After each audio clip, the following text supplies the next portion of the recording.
Amicos promoverá este ano unha nova edición do seu programa integrado de emprego, co que busca mellorar a empregabilidade dos veciños e veciñas da comarca do Barbanza, moitos deles con algún tipo de diversidade funcional. A presentación deste plan tiña lugar esta mañá en Ribeira, coa presenza de, entre outras autoridades, o delegado da Xunta na Coruña, Gonzalo Trenor, e o alcalde da localidade, Manuel Ruiz.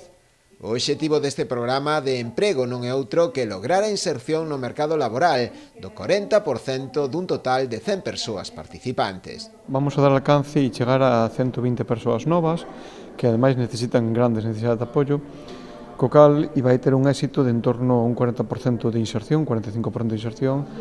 Vai significar que 45 se inserten laboralmente e estes son datos moi relevantes e ademais apoiar 100 persoas máis, do cales moitas son persoas con discapacidade, son mulleres que van moito tempo sen empregar, persoas que necesitan reformulación.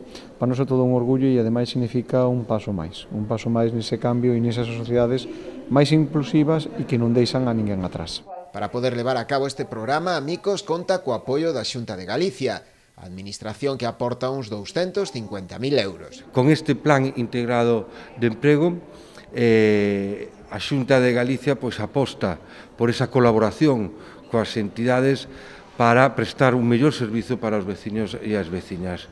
E con a Xunta de Galicia está a facer un esforzo moi importante no Barbanza, son 3 millóns de euros que estamos a facer entre os diferentes obradoiros, plans integrais de emprego e outras actuacións formativas para formar a máis de 800 persoas nesta comarca e que desa forma podan acadar dunha forma máis fácil un posto de traballo. Entre as accións formativas a desenvolver ao longo do ano figuran a realización de itinerarios curriculares ou a mellora das habilidades profesionais dos participantes.